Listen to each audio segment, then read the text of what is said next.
de cognition individuelle et sociale.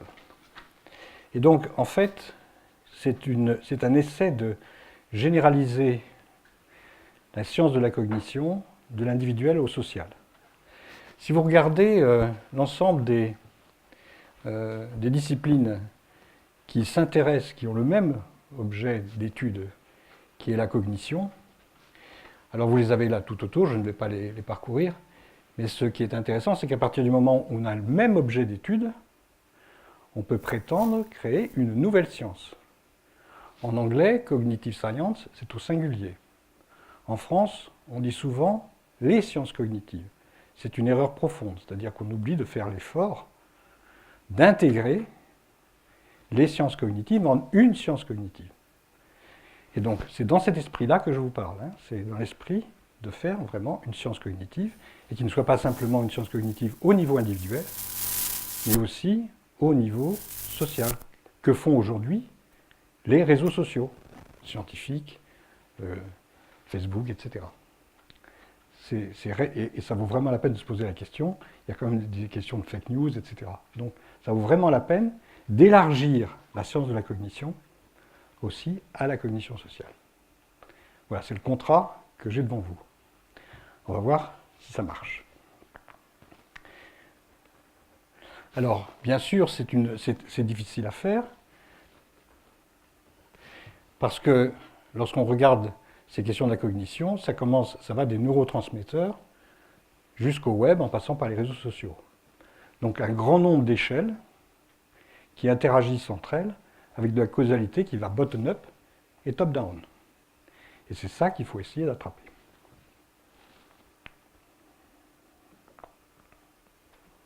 Donc première partie, modèle de la cognition individuelle. Alors je commence avec un superbe travail de Newell et Simon, en 1972, Human Problem Solving, 600 pages. Et sur les 600 pages, vous en avez 500 qui décrivent le protocole expérimental. De vrais champions de ce que c'est qu'un protocole. Et vous allez voir que quand un protocole est réussi, les conclusions qui en sortent sont extrêmement parlantes.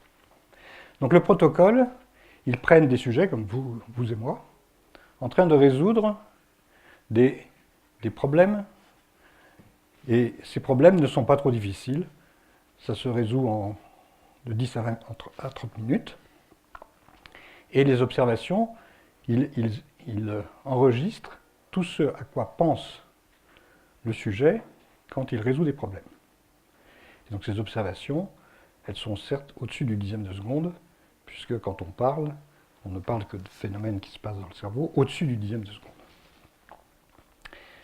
Alors donc le genre de problème, ce sont des maths en n coups au jeu d'échecs, des puzzles crypto-arithmétiques, comme Donald plus Gérald égale Robert, ou bien des petits problèmes de logique.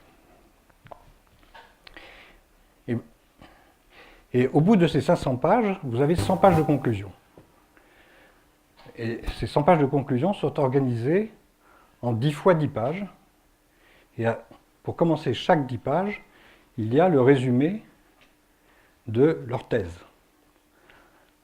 En gros, en une dizaine de points. Là, je vous donne uniquement le premier point des premières 10 pages de conclusion. Et ce qu'ils disent, le processus de résolution peut être représenté comme un système de traitement de l'information, entre parenthèses donc IPFS, et un petit nombre de caractéristiques du système de traitement de l'information humain sont invariants. En fait, cette phrase est absolument remarquable. Simon est un psychologue, aussi grand que Piaget. Newell, lui, a destiné plutôt sa vie à l'intelligence artificielle. Mais Newell et Simon sont deux des 4 protagonistes en 1956 à Dartmouth qui ont lancé l'intelligence artificielle. Et bien, dans cette phrase, vous avez en fait le cœur de ce que peut être l'intelligence artificielle. C'est-à-dire que si notre processus de résolution de problèmes, c'est un processus qui est un traitement de l'information, à ce moment-là, un système artificiel peut aussi faire cela et résout des problèmes.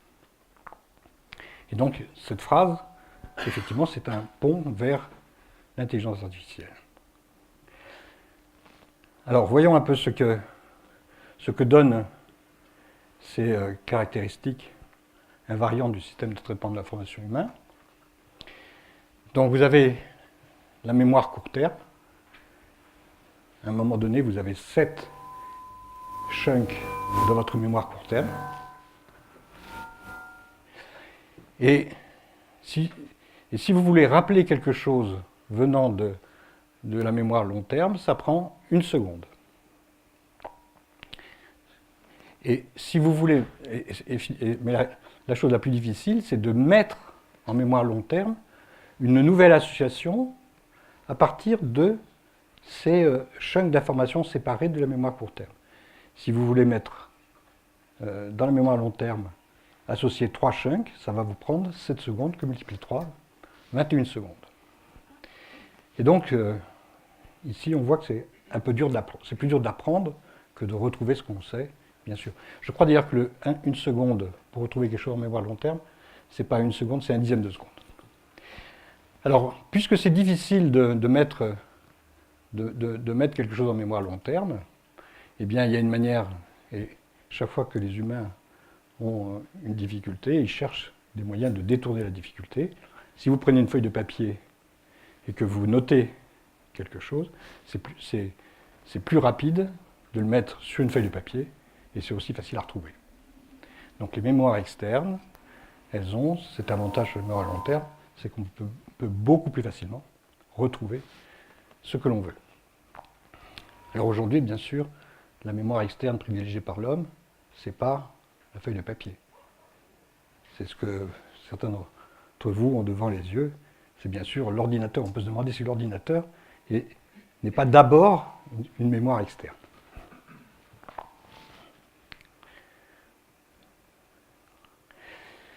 Autres observations, quand vous avez un sujet qui résout un problème en 10 minutes, eh bien, il compte le nombre de symboles, ils en trouvent une centaine.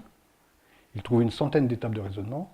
Et le point peut-être le plus intéressant, c'est que le sujet ne dit que rarement, 10 fois sur les 100 étapes, il dit 10 fois qu'il est en train de faire une hypothèse pour continuer son raisonnement. Et très rarement, il revient en arrière. Donc, le raisonnement humain est un raisonnement qui se développe principalement tout droit. Alors, c'est un avantage et un inconvénient. Si vous êtes expert, eh bien c'est tout droit, et tout droit, bien sûr, vers la solution.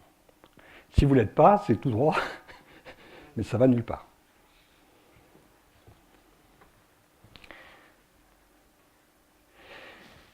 Et j'en arrive, je remonte dans la généralité des idées. Herbert Simon en a tiré une grande idée pour tous les humains que nous sommes. Il a proposé sa théorie d'une rationalité limitée, qui est selon lui une théorie du comment vivre dans un monde complexe avec des capacités cognitives limitées. Donc ça, c'est une chose, quand on est dans une école comme la vôtre, c'est une chose cruciale à savoir. Nous avons des capacités cognitives limitées et il faut trouver de jolis moyens de contourner cette difficulté, comme par exemple la mémoire externe de la feuille de papier ou l'ordinateur.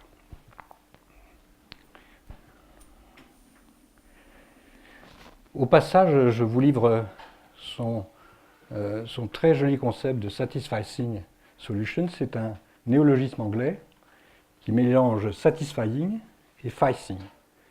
C'est-à-dire, une chose est de poser a priori ce qui est satisfaisant, mais une autre chose, c'est de trouver ce qui va être satisfaisant. Et donc, c'est un compromis entre souhaiter quelque chose et être capable de le trouver. Alors maintenant, on peut se demander si tout ce que nous faisons est symbolique. Est-ce que pour attraper ce poisson, l'oiseau, il a vraiment besoin de connaître la loi de Descartes? Et d'ailleurs, je ne sais pas si vous avez déjà essayé avec un harpon d'attraper un poisson, la première journée est totalement désespérante. Et pourtant, vous connaissez la loi de Descartes.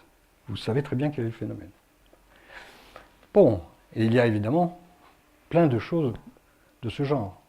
On peut se demander si c'est plus facile de concevoir un transport des hommes vers la Lune ou de faire une voiture qui roule automatiquement en ville.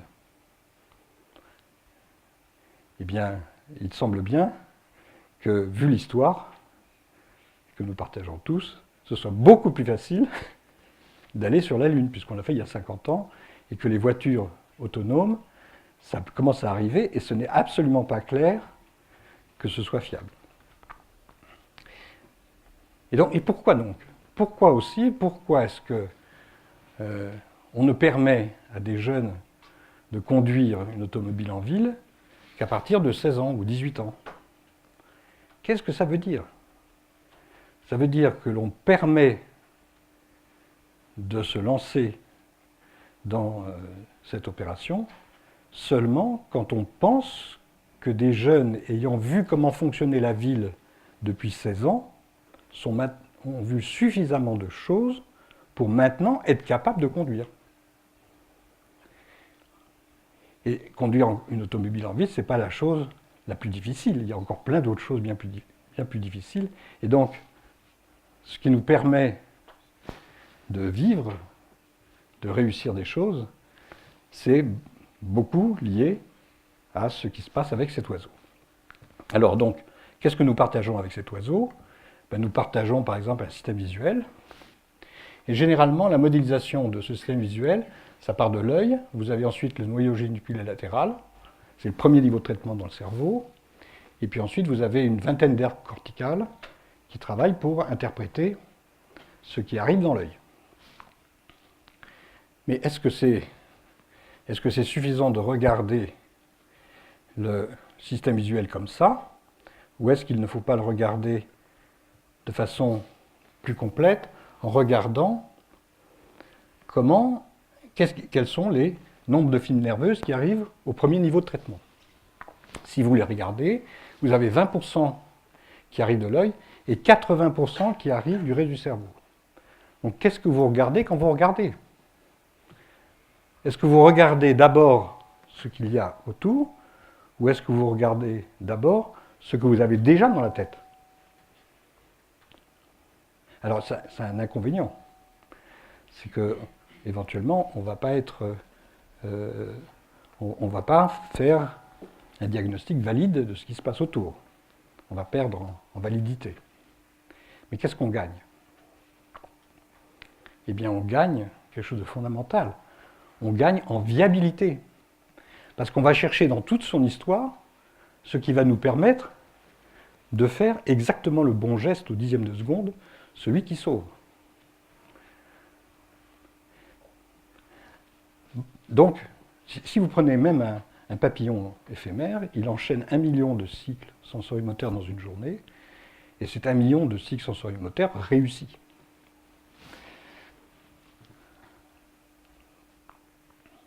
Alors on peut maintenant se demander en quoi ceci est efficace, en quoi le cerveau est efficace. Alors, première question, vous avez 100 milliards de neurones, et ce sont tous des automates tout à fait lents, c'est-à-dire qu'en 1 dixième de seconde, ils ont temps de se déclencher 5 fois. Et en 5 fois, comme le disait tout à l'heure Simon, en 5 fois émergent environ 7 chunks. Et donc, comment se fait-il que 100 milliards de neurones, en 5 coups, arrivent à se mettre d'accord sur les 7 choses importantes d'une situation? Ça, c'est quand même une belle question. Supposez qu'on soit capable de faire ce genre de choses au niveau de l'humanité, ça marcherait peut-être mieux. Donc, alors, première explication. Les neurosciences ont regardé le diamètre du cerveau. Et devinez, qu'est-ce que ça va être le diamètre du cerveau? Le diamètre, c'est le nombre de lien maximum qu'il y a entre les deux neurones les plus éloignés dans le cerveau. Il y a quelqu'un qui propose un chiffre pour ce diamètre neuronal. Oui?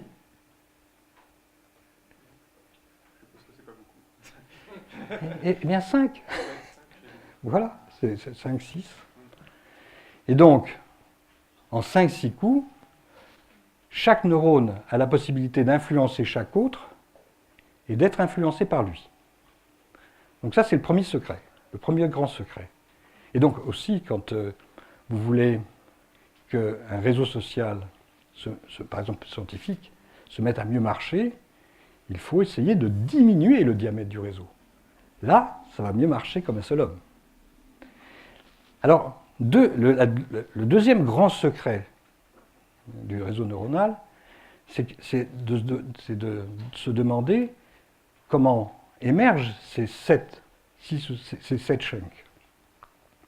Et là, vous avez un prix Nobel attribué à Hubel et Wiesel, qui ont constaté que dans le cerveau du chat, en plantant 2 électrodes très éloignées dans le cerveau du chat, ils observent des neurones qui sont complètement synchrones. Surprenant. Ils sont pourtant à l'autre bout du cerveau. Et ils sont synchrones au millième de seconde près, alors qu'ils battent en gros à 50 Hz. Donc 5 déclenchements en un dixième de seconde. Et donc, ça signifie que les chunks d'informations dont parlait Simon tout à l'heure, ce sont en réalité des assemblées de neurones synchrones qui battent pour quelque chose. Si vous pensez à votre grand-mère, ce n'est pas un neurone tout seul qui pense à votre grand-mère. C'est réellement toute une assemblée de neurones synchrones dans lequel vous avez tous les souvenirs sur votre grand-mère. Et vous pouvez aller regarder là-dedans à n'importe quel niveau de détail. Non seulement vous voyez votre grand-mère, mais vous voyez aussi tout ce qui s'est passé avec elle. Parce qu'au fur et à mesure de votre vie, vous avez chunké ensemble, au fur et à mesure de vos interactions avec votre grand-mère, vous avez chunké ensemble tout ce qui se passait pour elle, mais tout en gardant les informations distinctes à l'intérieur. Et quand vous associez, vous mettez 30 secondes à associer, à faire un nouveau chunk, ce que vous êtes en train de faire, c'est vous synchronisez les assemblées de neurones synchrones ensemble, et une fois que c'est fait, vous ne perdez pas l'individualité de ce qu'il y a autour, de ce qu'il y a dedans. Ça, bon, j'y reviendrai peut-être ensuite, mais ça, l'intelligence artificielle, c'est pas faire. Cette partie-là. Voilà, donc. Alors si maintenant on regarde du côté d'un très grand logicien et philosophe américain, Charles Sanders Peirce, lui distingue 3 modes de raisonnement. Bon, la déduction, je n'insiste pas. L'induction, alors donc une des manières pour lui de distinguer les 3, c'est si vous avez un sac de haricots blancs, vous prenez votre main, vous la mettez dans le sac, sans même l'ouvrir, vous dites les haricots sont blancs. Ça, c'est de la déduction. Deuxième cas, vous avez un autre sac de haricots, vous plongez votre main dedans, vous ouvrez, vous les voyez tous blancs et vous dites tous les haricots du sac sont blancs. Troisième cas, vous avez un sac de haricots blancs, vous savez qu'ils sont blancs, et sur le coin de cette table, vous avez un petit tas de haricots blancs. Et vous dites il sort du sac. Ça, c'est de l'abduction. Alors maintenant, de l'abduction plus forte, c'est vous prenez Sherlock Holmes, on vous promène pendant 200 pages avec des petits indices, et à la fin, il prend tous ces petits indices et il en fait une hypothèse. Donc, regardez la définition que propose Peirce. L'abduction, c'est cette capacité de l'esprit humain de deviner quelle hypothèse doit être expérimentée au milieu d'un grand nombre d'hypothèses possibles en ne regardant même pas les autres. Et ça, de nouveau, c'est très très proche des expérimentations de Newell et Simon. Et c'est réellement, c'est lié aussi à ce qu'à un certain moment, on ne peut faire attention qu'à cette chose à la fois.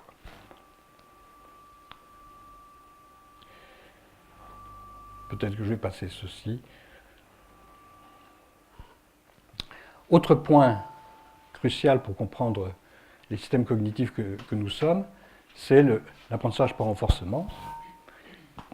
Et vous avez là sur votre gauche les premières expérimentations en neurosciences sur l'apprentissage par renforcement. Donc les expériences de James Holz. Donc il plante une électrode dans le cerveau d'un rat, et le rat peut déclencher l'électrode en appuyant sur la manette. Il y a un certain cas, c'est plutôt le cas en haut, où le rat appuie sur la manette, et puis après il n'appuie jamais plus. Donc là c'est simple à comprendre, c'est que ça n'a pas été très, très agréable. Mais en bas, à certains endroits du cerveau, il peut appuyer jusqu'à 5000 fois par heure. Donc pas loin de plus qu'une fois par seconde. Et là, l'expérience a été faite 10 ou 20 ans après avec une femelle allaitante, et elle oublie qu'elle a des petits. Je ne dis pas que dans les mêmes circonstances, une femme ou un homme oublierait ses petits. Et donc c'est assez important de bien comprendre comment fonctionnent ces neurotransmetteurs du plaisir. Ces neurotransmetteurs n'ont pas simplement une utilité dans le cerveau, ils ont une utilité à bien d'autres endroits du corps. Donc je commence avec les trois. Je pense que l'ocytocine, la testostérone et l'œstrogène, tout le monde connaît. Mais je m'arrête un tout petit moment sur dopamine, la noradrénaline et la sérotonine. Donc, la dopamine, c'est simple, chaque fois que vous vous mettez en action, vous prenez un jet de dopamine avant de vous mettre en action. Ça vous récompense d'agir, même avant. Ça, c'est ce qui vous pousse à l'hyperactivité, cérébrale ou physique. La noradrénaline, c'est lorsque vous avez un problème, elle vous force à regarder à l'extérieur s'il y a des solutions possibles. Et la sérotonine, elle vous force à regarder à l'intérieur si, dans votre expérience, vous avez des solutions possibles. Quel est l'état idéal? C'est l'état qui est open focus, où vous avez en même temps un très haut niveau de sérotonine et un très haut niveau de noradrénaline. Et des problèmes pas faciles à résoudre, ou ni trop difficiles. Donc à votre niveau. Donc ça, je crois que c'est de nouveau quelque chose d'important à comprendre. Donc les mécanismes de renforcement. Et maintenant, donc, on peut faire un schéma d'ensemble. Donc 3 types d'apprentissage. Et curieusement, on n'en a pas tellement d'autres depuis que depuis que nous travaillons en sciences cognitives. Donc, vous avez sur la gauche tout ce qui est apprentissage supervisé, qui est au fil des cycles sensorimoteurs. Vous avez vu le schéma tout à l'heure, récurrent au niveau de l'œil, qui force le cerveau à bien anticiper ce qui va arriver dans le dixième de seconde suivant. Quand vous faites 1 million de cycles sensorimoteurs par jour, ça fait 1 million d'exemples et vous êtes absolument excellent d'un point de vue sensorimoteur. Donc ça, c'est la boucle supervisée. Vous avez la boucle du renforcement. Donc, quand on fait quelque chose, on s'attend à une certaine récompense. Si la récompense est différente, vous allez réviser, vous allez donc changer les poids dans le réseau de façon à mieux anticiper la fois suivante. Et puis vous avez l'opération peut-être la plus fondamentale, qui est l'apprentissage non supervisé. C'est celle qui attrape à chaque instant les prototypes les plus importants de la situation, les 7 chunks, les 7 assemblées de neurones synchrones. Ça c'est le point le plus crucial, et ça, c'est non supervisé. Alors, un système récurrent de cette façon-là, on prouve assez facilement qu'il est optimal pour faire des prédictions si le nombre d'exemples est suffisant. Donc tout ceci, c'est une sophistication de la longue discussion tout à l'heure sur la récurrence au niveau de l'œil. Et puis, je parlais de viabilité tout à l'heure. Donc la question cruciale, La question cruciale, c'est de rester viable, et pas simplement viable l'instant d'après, mais viable le long d'un certain tube de viabilité. Il peut y avoir des moments où les choses sont plus difficiles, et il faut passer aussi les moments plus difficiles et éventuellement les anticiper. Et on tombe bien sûr sur les deux questions cruciales liées à la viabilité, qui est la prévention par rapport au rétrécissement du domaine, et à la résilience. Si vous sortez du domaine de viabilité, comment faire? Quand vous y êtes, vous avez toujours une solution pour être viable. Si vous en sortez, à ce moment-là, c'est plus risqué, mais comment est-ce que vous y retournez? Et si vous n'êtes pas capable de le faire tout seul, vous allez voir un médecin.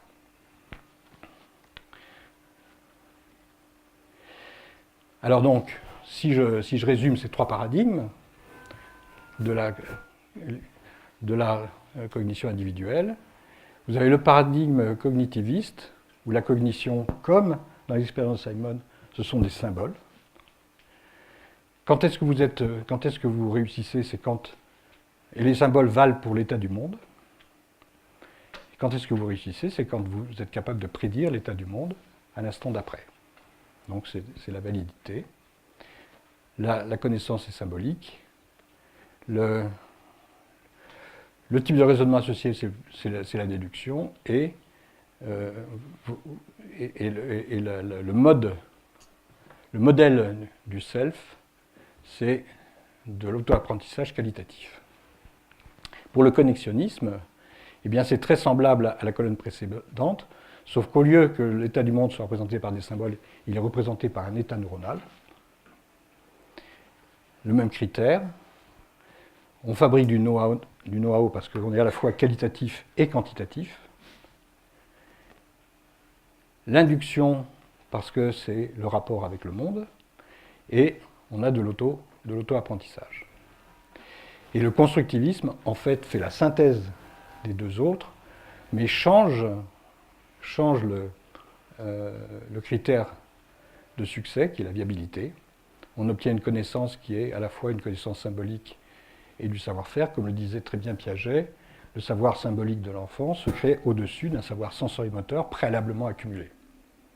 Donc il y a vraiment un lien profond entre ce que l'on sait faire, comme satisfying aussi, que ce que l'on sait faire et ce que l'on connaît vraiment. Le mode de raisonnement absolument fabuleux, celui qui est le plus inimitable, compris par des machines, c'est l'abduction. Comment ne pas regarder la vaste majorité des hypothèses possibles et ne se concentrer que sur quelques-unes. J'aurais peut-être dû quand même montrer la différence. Je reviens en arrière. Je regrette de ne pas d'avoir éliminé ce transparent. Regardez la différence entre un maître aux échecs et un ordinateur. Donc le nombre, en milieu de partie, le nombre de coups possibles, c'est 5 pour le coup suivant, et le maître descend jusqu'à une profondeur de 7 demi-coups, 3 pour lui, 3 pour l'autre, plus 1, et le nombre de positions qu'il examine, c'est 35. Donc en gros, il regarde 35 divisé par 7, il regarde 5 stratégies sur 7 demi-coups. Si vous prenez maintenant un ordinateur, il regarde les 40 possibilités, parce que le jeu aux échecs s'ouvre de 40. Il regarde aussi à 7 demi-coups, mais ça fait quand même 10 puissance 6 stratégies à examiner, alors qu'il y en a en fait, grâce à l'heuristique alpha-bêta, en fait, il y en a 10 puissance 12. Mais on en prend racine de ça avec cette magnifique hypothèse que l'on considère que l'autre est aussi intelligent que soi-même, et donc on ne continue pas à explorer quand on pense que l'autre ne va pas lui aussi continuer à explorer. Mais donc regardez, ça veut dire que le maître est aussi bon que Dick Blue, mais en regardant 5 stratégies, au lieu d'en regarder 10 puissance 6. Et ça, ce n'est pas dit dans les articles. Rendez-vous compte ce que ça veut dire. Ça veut dire que réellement, c'est pas la peine de regarder 10 puissance 6. Il n'y en a que 5 à regarder. Et donc là je ne pense pas que vous avez maintenant des machines championnes du monde avec la contrainte de ne regarder que cette stratégie. On pourrait continuer sur interpréter, mais bon, ce serait trop long. Bon. Et donc, je vais conclure cette première partie. Donc, vous voyez que ce qu'on a mis en place, c'est pour l'ensemble de ces sciences qui concourent à la science de la cognition, il y a en fait 3 paradigmes. Et ces paradigmes, ils sont inclus les uns dans les autres. C'est-à-dire que le connexionnisme est capable aussi de faire du qualitatif et du symbolique, mais le critère est seulement un critère de validité, alors que le critère... alors là, j'ai marqué inactivisme, mais c'est le constructivisme, plus généralement. Le constructivisme mélange à la fois le savoir et le savoir-faire. Donc je vous propose de s'arrêter un moment. J'attends vos questions. Est-ce que c'était... Voilà, j'attends vos questions. Oui. Est-ce que vous pouvez réexpliquer la différence entre déduction et abduction, parce que je n'ai pas vraiment saisi la différence. Oui, vous avez raison, parce que l'exemple que j'ai donné sur le sac de haricots, c'était un exemple proposé par Peirce avant 1900, et après 1900, il a changé de point de vue. Mais bien vu, hein. C'est une contradiction dans la pensée de Peirce. Non, mais qu'est-ce que je fais?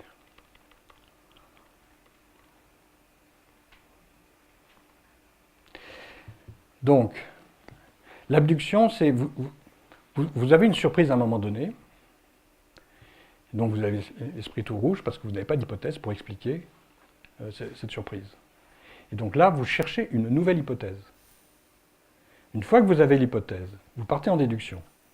Les gens qui disent qu'on peut tout faire avec des déductions, c'est fou. Parce que les déductions, elles partent toujours d'hypothèses. Mais d'où viennent les hypothèses? Donc les hypothèses sont créées par l'abduction. Par exemple, juste quelques stratégies à examiner aux échecs.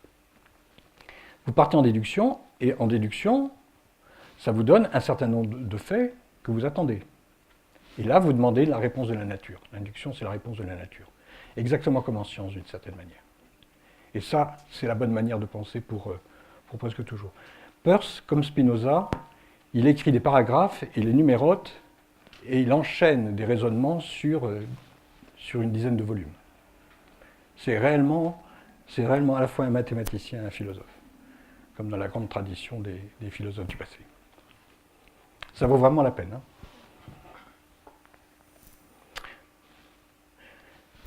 Votre question est parfaite. J'avais été flou là-dessus. Je le savais et j'avais honte. Maintenant, je suis mieux. Oui.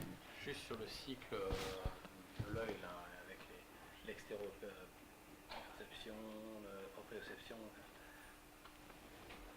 Vantier l'efficacité de ce système qui permet effectivement finalement de voir plus que ce qu'on voit et de pouvoir réagir beaucoup plus rapidement.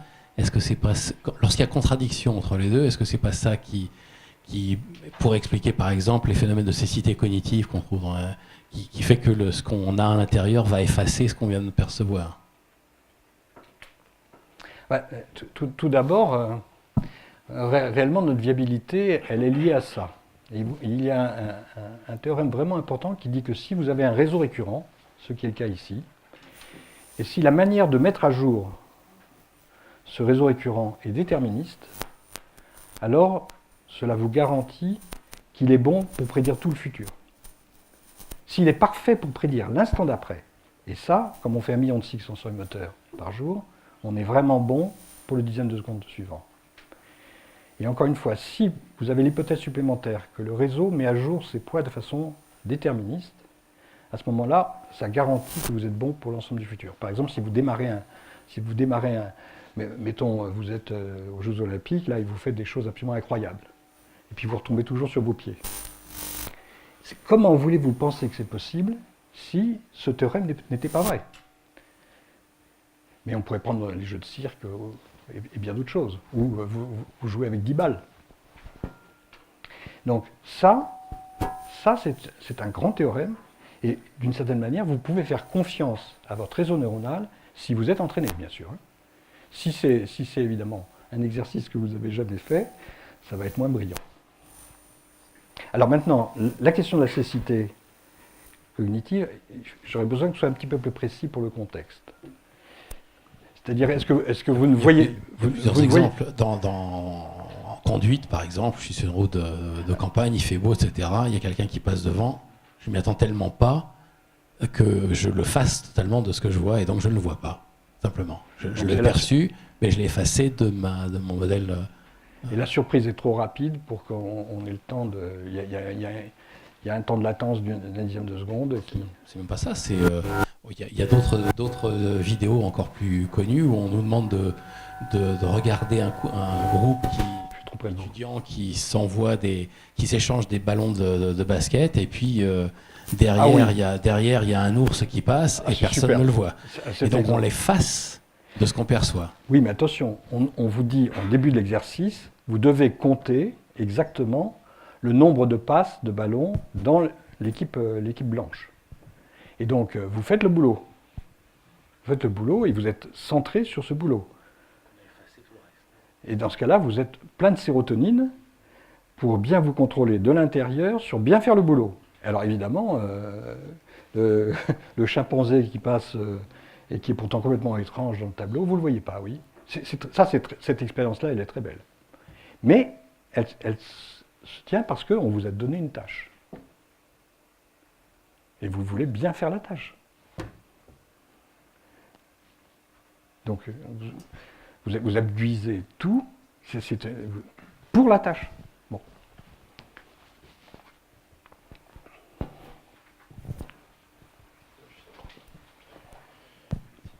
Bonjour. Bonjour. Par rapport au schéma le dernier schéma de l'encapsulation de l'inactivisme, le connexionnisme et le cognitivisme, si je reprends l'exemple que vous venez de donner des balles quand on jongle, alors on comprend que l'inactivisme permet le connexionnisme et ensuite la manipulation de symboles au niveau cognitiviste, mais est-ce qu'on peut faire de l'inactivisme du coup sans passer par ce côté symbolique? Quand je manipule des balles, je suis pas en train de réfléchir à ce que je fais à un niveau logique et symbolique. Oui, à partir du moment où l'inactivisme ou le constructivisme englobe les autres, vous pouvez rester uniquement dans ce cadre. Ah, ok. Moi, je vis dans ce cadre depuis début des années 80 et j'y suis bien. Mais en 90, on faisait 1% des voix dans les congrès de sciences cognitives. Mais en 2005, à la communauté européenne, tous ceux qui faisaient des rapports sur la cognition, ils venaient tous d'un congrès qu'on avait organisé sur la vie artificielle en 92 avec Francisco Varela, et tout simplement parce que c'est le paradigme qui a monté. Il y a une très belle histoire là-dessus, je ne peux pas ne pas la raconter. Donc, il y a eu un superbe colloque à Royaumont sur la science de la cognition, c'était, je crois, en 60, peut-être juste un petit peu. Et vous aviez Chomsky et Piaget. Donc Piaget, le constructivisme, Chomsky, le cognitivisme. Et vous aviez les étudiants de Chomsky qui étaient là et les étudiants proches de Piaget qui étaient aussi en face. Les étudiants proches de Piaget n'ont pas pu parler, tellement les étudiants de l'autre côté leur clouaient, les empêchaient de parler. Mais ils n'ont quand même pas pu empêcher de parler Piaget. Et donc il y a eu un débat entre Piaget et Chomsky qui est à pleurer de bonheur. Mais le plus rigolo, c'est le samedi matin, avant de partir, les étudiants de Chomsky ont dit aux étudiants de Piaget « C'est vous qui avez raison, et vous avez raison trop tôt. » Et de fait, maintenant la question est tout à fait claire. Donc, vous pouvez vous économiser en vous plaçant dans ce paradigme constructiviste. On passe à la seconde partie. Oui. Donc ma seconde partie, elle regarde les conséquences pour ça, pour l'intelligence artificielle au sens large et les réseaux neuronaux artificiels aussi, et la robotique intelligente. Donc, ici, c'est un superbe graphique que je dois à Yves Burneau, qui est un spécialiste de neurosciences, mais qui est aussi un mathématicien. Et il s'est amusé à regarder tous les concepts, tous les modèles liés à la cognition, et aussi toutes les grandes expériences de neurosciences. Et vous avez vraiment les expériences cruciales de neurosciences qui sont tout proches des modèles de réseaux neuronaux artificiels. Et souvent, ce sont les modèles qui ont précédé les expériences. Et donc, il y a une vraie confirmation, une vraie convergence entre expérience et modèle en matière de neurosciences. Et ça, c'est une des raisons du grand succès de l'intelligence artificielle aujourd'hui. Et je retiendrai aussi, peut-être de façon privilégiée, les grands succès sur la robotique avec l'esprit incorporé. Ça, je trouve que quand on regarde les capacités, quand on regarde la complexité du jeu d'échecs, c'est un grand nombre de stratégies possibles, mais c'est beaucoup moins que lorsque vous faites des gestes sensorimoteurs, la complexité du nombre de stratégies est infiniment plus grande, c'est des milliards de fois plus grand. Et donc c'est absolument remarquable les progrès faits en robotique intelligente. En dessous, vous avez les grands succès de l'IA par rapport au jeu d'échecs ou au jeu de Go. Et cette image me rappelle une grande citation de Turing. Vous pouvez facilement la trouver sur Internet, où il disait que il voyait deux façons de faire l'intelligence artificielle, soit le jeu d'échecs, soit, disait-il, vous prenez un robot, vous lui donnez les meilleurs, les meilleurs bras, les meilleures jambes, les meilleurs yeux, et vous lui apprenez l'anglais. Et d'une certaine manière, je crois que c'est réellement entre l'intelligence symbolique et l'intelligence sensorimotrice, il a exactement bien pris la dimension des deux grandes façons de faire l'IA. Ici, vous avez sur la gauche un succès qui lui aussi est étonnant, puisque l'homme a été longtemps considéré comme étant le gold standard quand il s'agissait de faire de la discrimination visuelle. Et là, pour distinguer une face, vous avez maintenant des résultats qui sont 10 fois plus précis au niveau des machines, pour reconnaître une face humaine. Et de l'autre côté, vous avez l'utilisation de TensorFlow chez Google qui croît à une vitesse vertigineuse. Et c'est effectivement une superbe solution, extrêmement élégante, et dont on prouve théoriquement que c'est tout à fait remarquable. Alors, j'ai rajouté une mention un peu plus spéciale, le troisième point.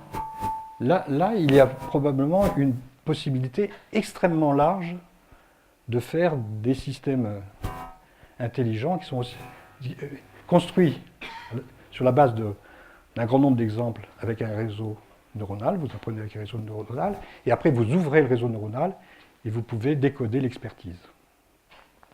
On l'a fait pour un corpus de jurisprudence municipale du Conseil d'État.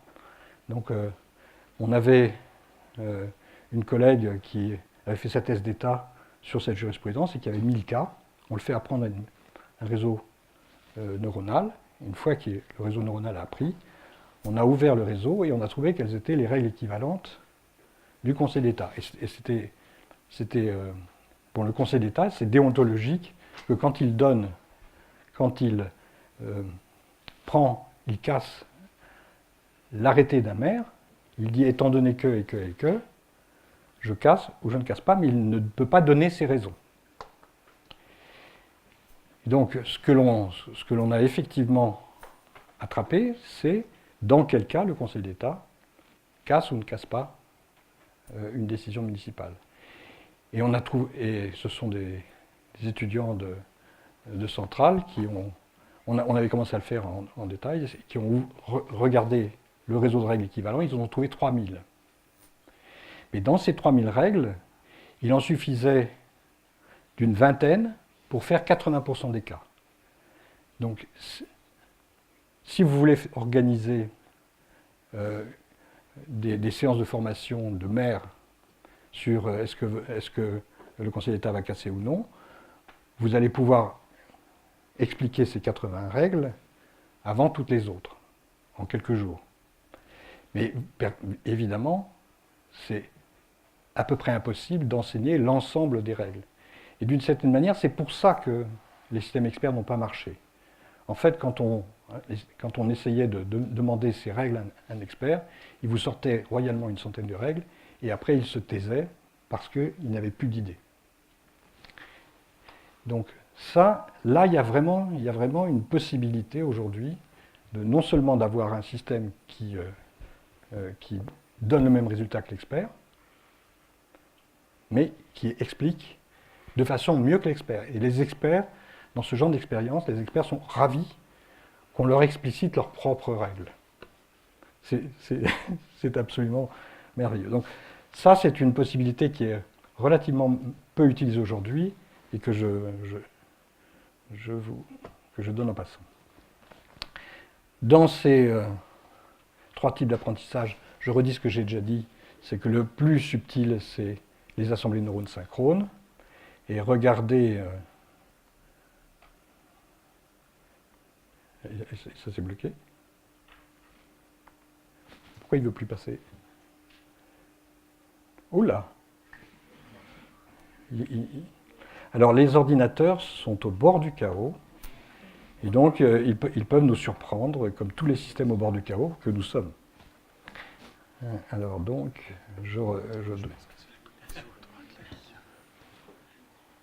tu crois?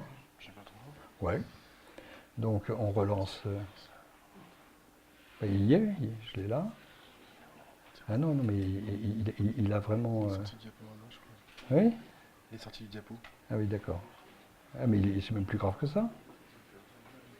Je relance le diapo, je crois que ça devrait repartir. Non, mais le problème c'est que j'accède même plus. J'accède même pas à. Je vais passer à une nouvelle question. Je te laisse. Avez-vous des questions?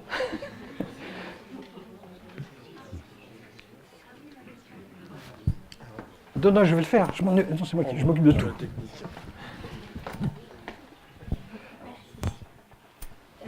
Alors moi, ma question, c'est, on parlait des différents paradigmes et des différents qui pouvaient expliquer les modèles de cognition. Et en fonction de ça, vous avez beaucoup parlé de Piaget. Et Piaget, donc, il a travaillé sur l'éducation et l'apprentissage.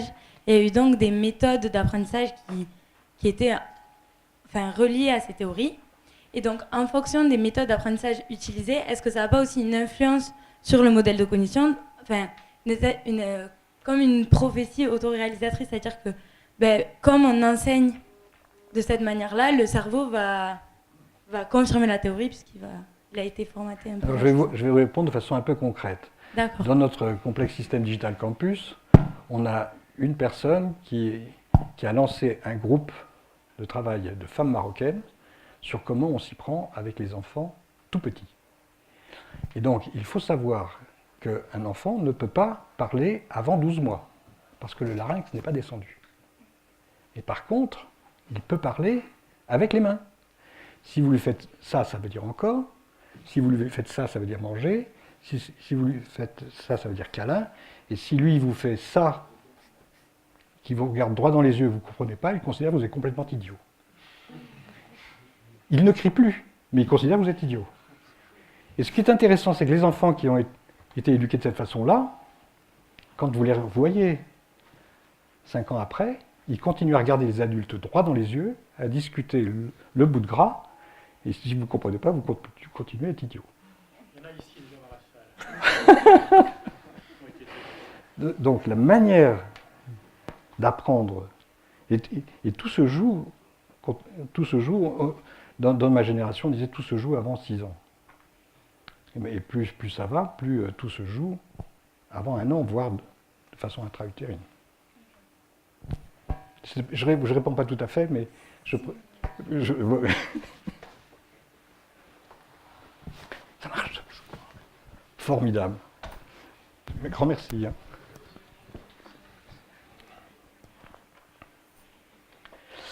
Oui, donc je disais, le point vraiment difficile, et ça fait peut-être trop souvent que je le dis, ce sont les assemblées de neurones synchrones. Et regardez ici à droite, vous avez un ingénieur, un géologue qui parle de comment s'y prendre pour faire un lac dans une montagne. Et regardez comment il développe un réseau sémantique incroyable. Et ce pauvre informaticien qui vraiment a beaucoup de mal. Donc ça, c'est la chose la plus difficile à simuler. Alors, regardez davantage ce qu'il y a maintenant à gauche. Donc, finalement, le 19e siècle, il s'est résolu à réellement en découdre avec le problème de l'énergie. Tout simplement, comme le disaient les Américains, parce que l'homme, il ne fait jamais que 0,1 cheval. Et donc, ce n'est pas là où on est les meilleurs. Donc, c'est normal de s'être fatigué sur l'énergie. Le XXe siècle est un siècle de transition, où on utilise à fond l'énergie. Je crois que chacun d'entre nous, en gros, utilise en matière d'énergie l'équivalent de 100 esclaves. Donc, c'est quand même beaucoup. Alors, donc, le XXe siècle est une transition entre ça et l'information. Et les concepts d'énergie, d'information et d'entropie, ce sont les deux grands concepts de la physique. Et donc, le XXIe siècle est clairement un siècle qui, maintenant, va en découdre avec le traitement de l'information et la cognition. Vraiment. Et tout simplement à cause de cette idée de Simon, de ce que nous avons des capacités de cognitive limitées pour certaines choses. Pour calculer, par exemple. Dans ma génération, dans les épreuves de concours, on devait calculer la dixième décimale d'un logarithme, par exemple, de 4. Ça, c'est fini. Et chaque fois d'ailleurs que la machine sait faire quelque chose, les hommes cessent de considérer que c'est intelligent. Ce qui est un problème pour l'IA. C'est-à-dire que l'IA, d'une certaine manière, est une science impossible. Puisque chaque fois que la machine fait quelque chose, nous considérons que l'intelligence est ailleurs. Ce que je suis plus ou moins en train de dire d'ailleurs. Bon, et alors je rappelle que nous avons des limites à nos capacités cognitives, sauf pour les assemblées de neurones synchrones. Nous avons 100 milliards de neurones. Combien on peut faire d'assemblées de neurones synchrones avec 100 milliards de neurones? C'est le nombre de sous-ensembles dans un ensemble. C'est juste 2 puissance 100 milliards. Sachant que 2 puissance 60, c'est plus que le nombre d'atomes dans l'univers, imaginez. Imaginez, vous avez un... Oui. Alors, je trouve ce graphique sur la composition de la formation sociale aux États-Unis extrêmement intéressant. Vous avez la courbe bleue en haut, qui sont les métiers non routiniers cognitivement. Vous avez les deux courbes au milieu, qui sont les métiers où il y a routine cognitive ou routine manuelle. Et vous avez en bas les métiers manuels qui ne sont pas routiniers. Et donc, si maintenant on... Alors, évidemment, les tâches routinières, aujourd'hui, on peut en gros à peu près toutes les automatiser. Et comme le disait Simon, ce sera plus facile à faire avec les tâches cognitives routinières que les tâches manuelles routinières. Mais c'est possible. Alors après, la chose la plus intelligente à faire chaque fois qu'on automatise, et par exemple, je me souviens d'un professeur d'intelligence artificielle à Lille qui est parti faire une start-up sur la côte ouest, en Amérique, pour automatiser les centres d'appel. La première fois, il a automatisé et puis ça a dégagé tout le monde. Et ensuite, la deuxième fois, il a réellement mieux pensé les choses dans l'esprit de ce qui s'était fait dans les banques au début des années 70. Au début des années 70, vous aviez plein d'employés qui perforaient des cartes sur les montants de vos chèques. Et en fait, les banques ont décidé de les reconvertir en conseillers de clientèle. Et donc, si vous automatisez un centre d'appel, c'est possible de faire un service d'aide au client bien supérieur, si vous automatisez la routine. Et donc dans ce cas-là, ce que vous faites, c'est vous transformer des tâches qui sont routinières cognitives en tâches qui sont non routinières cognitives. Et du côté du manuel, il n'y a aucun risque.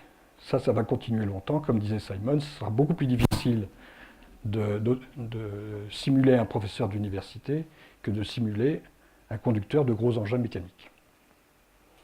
Donc, c'est pas pour dire que ce que fait un professeur d'université n'est pas important.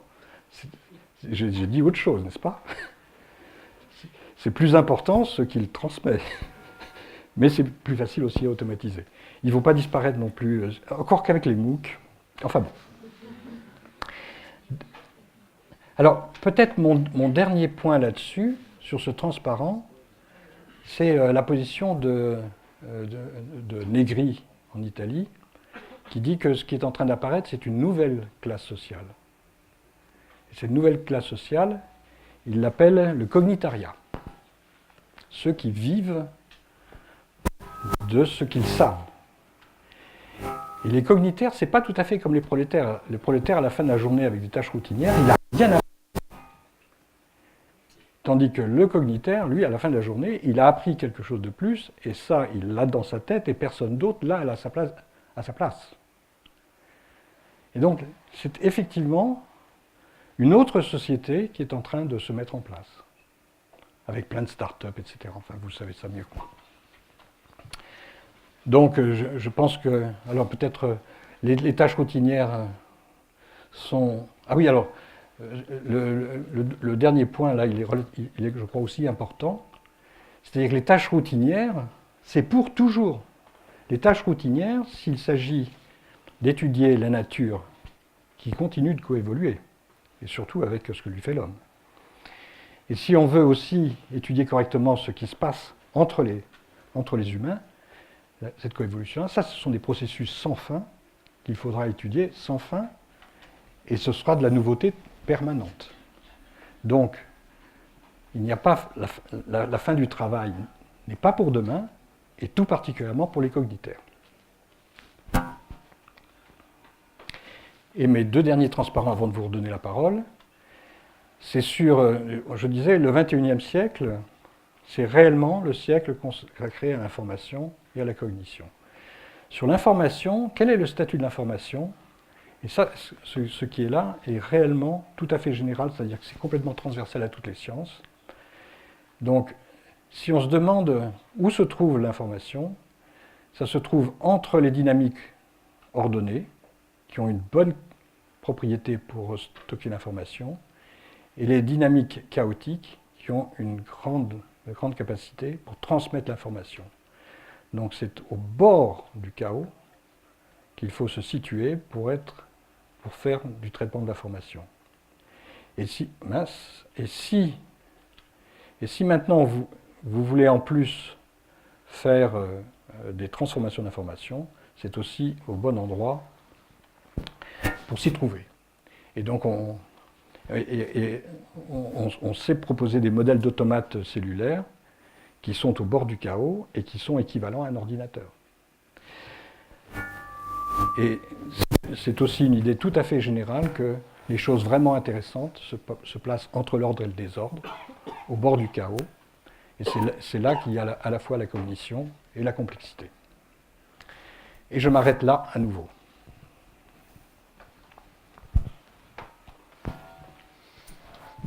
J'avais une petite question.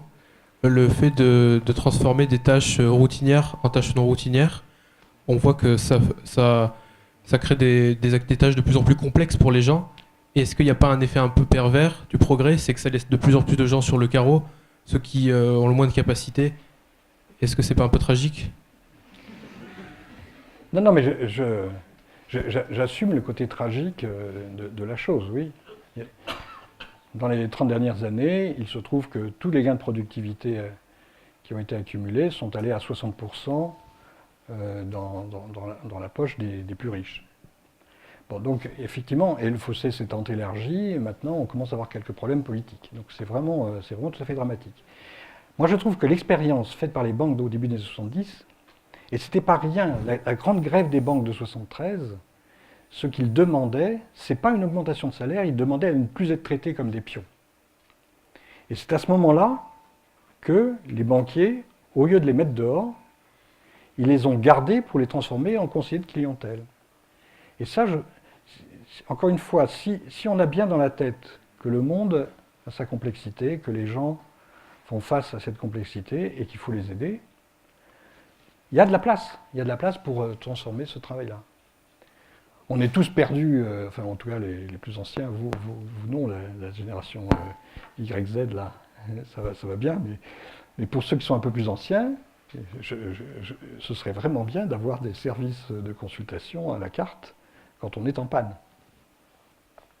Et là, encore une fois, il y a la place. Non, il y a de la place pour la place du travail non routinier, elle est infinie. Elle est infinie et pour toujours. Donc, il suffit d'être malin.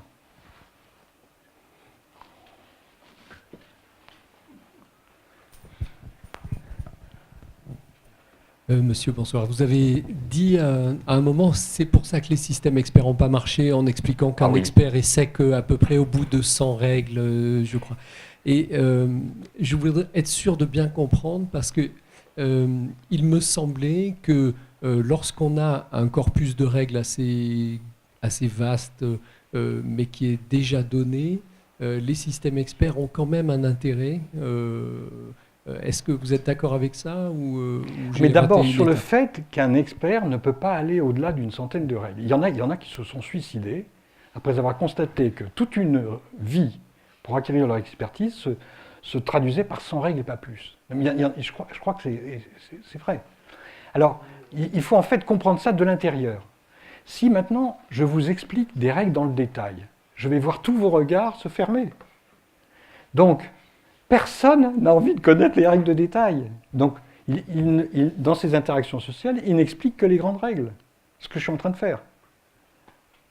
D'accord ?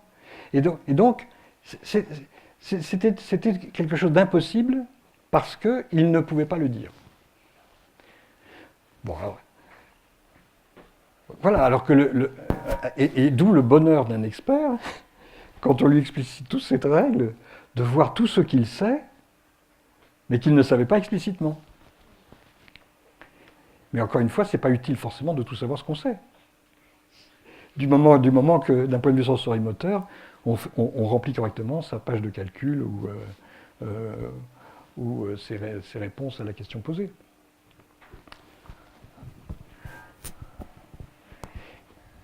Je n'ai pas complètement répondu, je suis désolé. Mais... Encore une question avant la session suivante.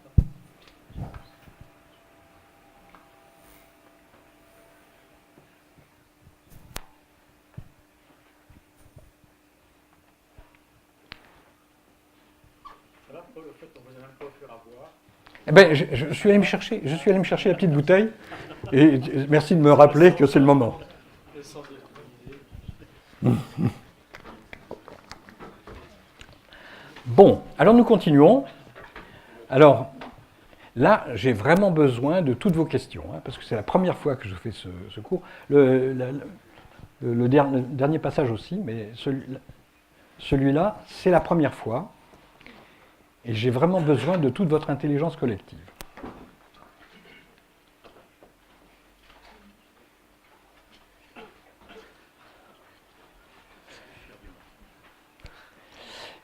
Et donc, j'aborde la cognition sociale, mais je l'aborde, parce que ce serait très vaste, je l'aborde avec une question. Est-ce qu'on peut faire un système, une intelligence collective artificielle? Donc, je pense que pour l'instant, il n'existe pas de tel système. Mais si jamais vous si vous pensez à la suite de cet exposé qu'il y en a, je serais très très heureux que vous me les signaliez. Et bien sûr que ce système d'intelligence collective nous aide dans nos travaux d'intelligence sociale humaine. Et donc je vais vous proposer un exemple, et cet exemple va être suffisamment paradigmatique pour en tirer des conclusions générales. Donc mon exemple, il démarre avec la question de la soutenance à tous les niveaux. Vous avez ici deux cartes. Une carte à gauche qui dit combien chaque pays est responsable de la production de CO2. Donc vous avez des choses très élevées sur le nord, et l'Afrique, par exemple, a une contribution égale à 0 pour le passé. Et quand vous regardez les conséquences pour le futur, donc les conséquences pour le futur sont sur deux axes.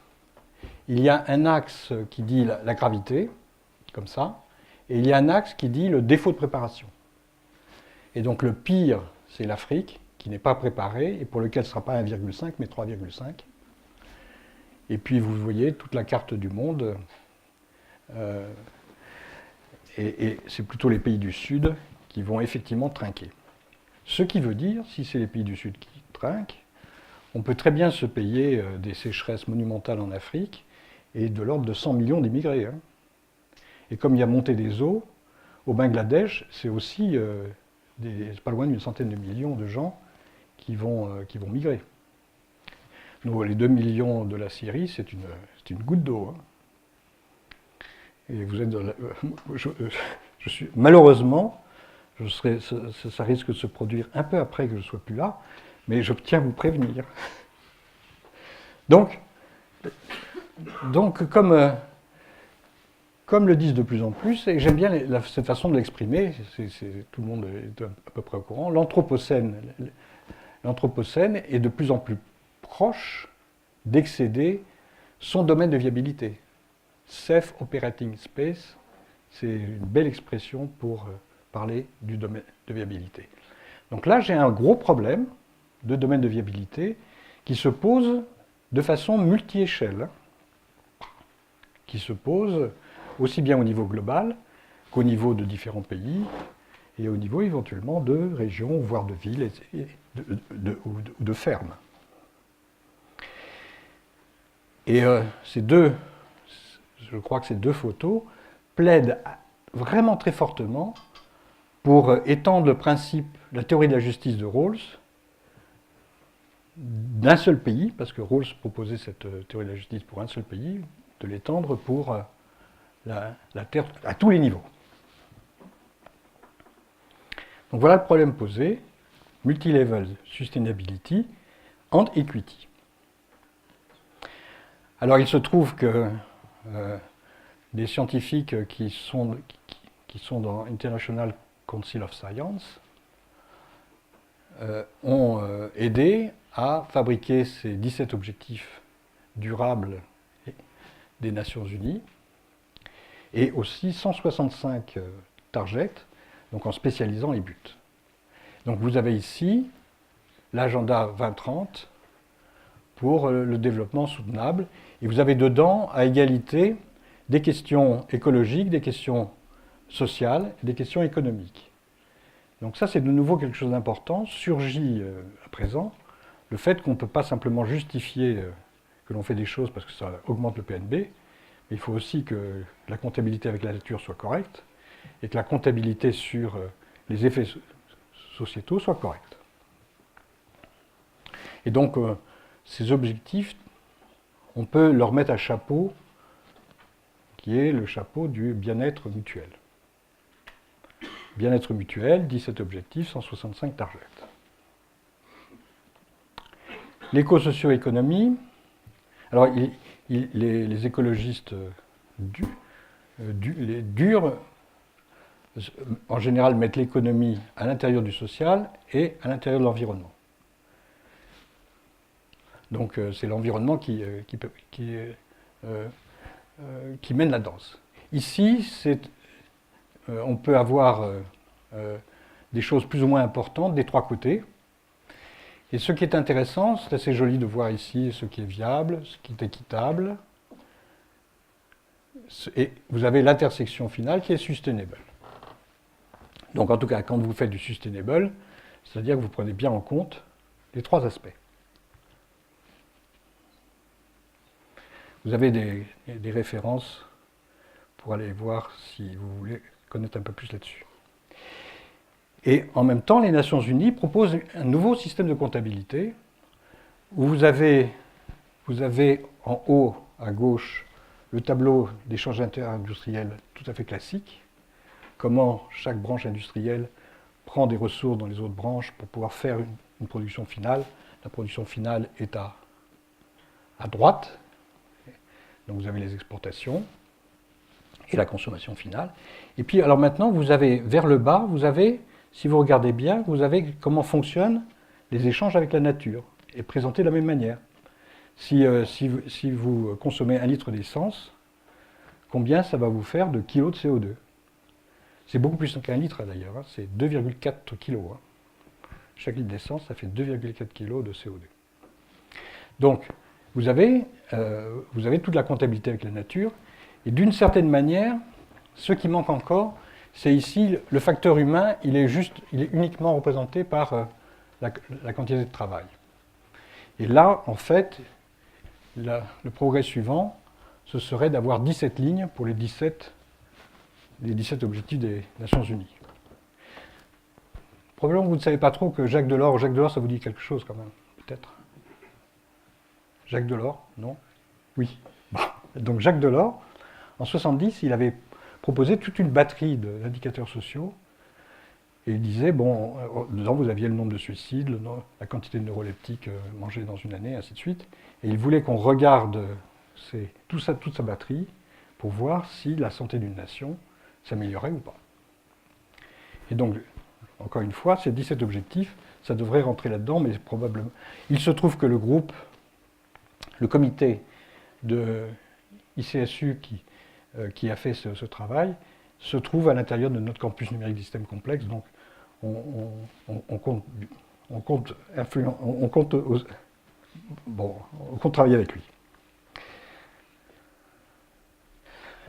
Donc un nouveau système de comptabilité qui s'appelle EEMRIO, Extended Environmental Multiregional Input-Output Matrix.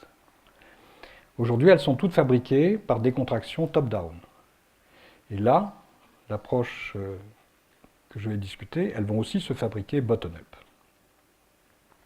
Et donc, le grand projet que nous avons dans notre campus numérique du système complexe, et que l'on veut faire avec toutes les universités du monde qui le veulent bien, il y en a 20 000 et une de plus par jour, ce qui veut dire qu'il y en a 5 000 qui sont nouvelles, qui ont moins de 10 ans, et toutes celles qui sont nouvelles, elles vont droit, au lieu d'enseigner toutes les disciplines, comme dans les universités anciennes, elles enseignent plutôt la révolution NICS, donc nano, bio, info, cogno et sociaux. Et donc, ce que l'on veut, c'est la maison intelligente, la ferme intelligente, le village intelligent, la fabrique intelligente, les bâtiments intelligents, les cités et les villages intelligents, les régions intelligentes et, pourquoi pas, les pays intelligents. Les pays intelligents, d'ailleurs, ce n'est pas intelligent au sens des footprints. Footprint avec la nature et footprint avec le social. Il se trouve qu'il y a déjà un superbe document, mais vraiment, ça vaut la peine d'aller regarder. Le document Smart Rwanda fait par les Rwandais, c'est une petite merveille et, de fait, il ne rate pas la révolution technologique. Et en plus, et c'est pas moi qui l'ai écrit, hein, c'est eux qui l'ont écrit, co-creating a Smart Rwanda, Smart Africa and Smart World. Et par chance, le président du Rwanda aujourd'hui est président de l'Union africaine. Et nous comptons bien travailler avec notre campus numérique du système complexe avec eux. Et donc, voilà. Donc ça, c'est les objectifs. Et maintenant, on peut se demander comment réussir à mettre en place un système, un réseau intelligent d'humains pour réellement catalyser les progrès dans cette direction-là. Hein, c'est le problème posé.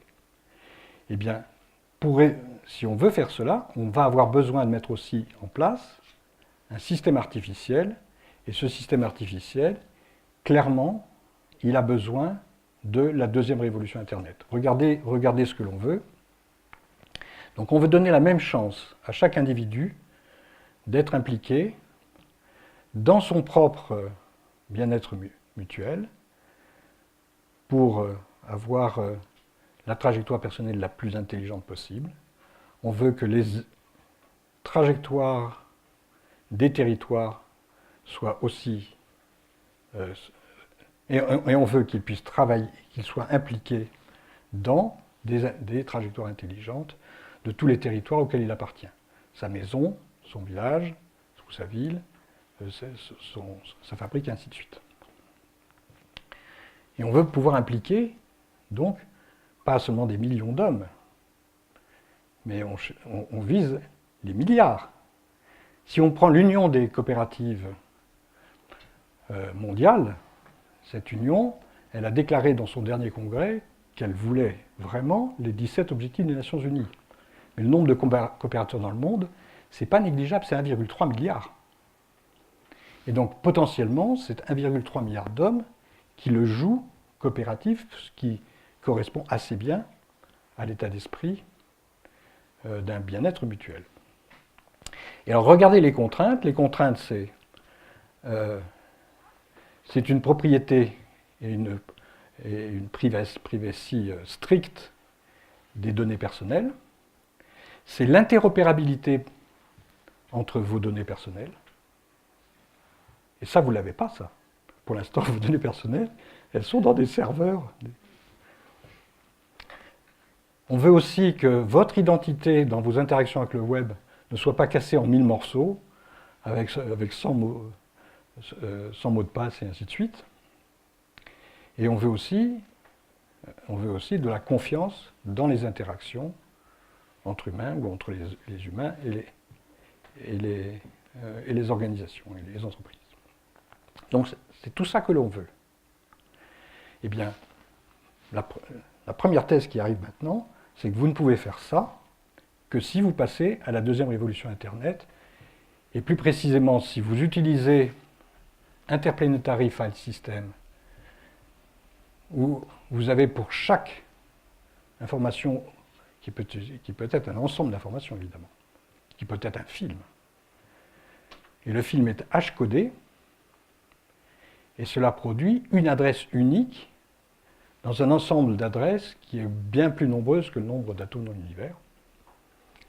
Et donc, ces adresses uniques vont remplacer HTTP. Et donc, ça, c'est quelque chose de fantastique. Et c'est absolument fantastique. C'est-à-dire que vous n'avez pas besoin de savoir même où se trouve votre information distribuée, parce qu'ensuite, c'est un partage des informations exactement comme les jeunes partageaient de la musique jadis, ou encore maintenant d'ailleurs. C'est-à-dire que vous avez la musique qui est partagée comme si on était sur un même ordinateur. Là, c'est exactement la même chose qui va se produire. Tout se passe comme si on était tous en train de travailler sur des données qui sont sur le même ordinateur. Mais bien sûr, il va y avoir des clés. Vous aurez vos clés qui font que votre privacy est respectée. Alors, donc, qu'est-ce qu'on a besoin de mettre sur, de façon privée? C'est tout ce qui concerne vos interactions avec d'autres humains, avec des entreprises, et ainsi de suite. Et donc, c'est là qu'on a besoin le deuxième concept dont on a besoin, c'est les smart contracts d'Ethereum. Je pense que vous connaissez tous Ethereum. Oui? Est-ce que si quelqu'un ne connaît pas, qu'il lève la main. Au nom d'une pipe. Eh bien alors donc, là maintenant, en écoutant ce que je vais dire, vous avez une définition d'Ethereum. C'est quand même une fondation sans but lucratif, et si je dois la définir en une phrase, qui veut construire une société humaine décentralisée. Et donc, d'où ce qu'elle veut. Elle veut qu'on remplace les applications actuelles par des decentralized applications qui mettent justement leurs données dans IPFS, ou quand il s'agit de questions, les interactions avec d'autres sont mises sur des blockchains et les blockchains ne sont pas modifiables et donc ça vous donne la garantie que ce qui est marqué sur les blockchains, c'est pour toujours. Donc, par exemple, les enveloppes solo pourraient être remplacées par une blockchain et donc vous pourriez immédiatement taper que vous avez telle idée. On pourrait d'une certaine manière remplacer aussi les notaires par les blockchains. Et d'ailleurs, les notaires ont déjà commencé à réfléchir à devenir plutôt des gens qui conseillent. Dès qu'on automatise, vous essayez de passer en non routinier. Bien, donc, les interactions sont sur des blockchains, et ça vous donne la garantie que votre interaction, vous pouvez avoir confiance dans l'interaction.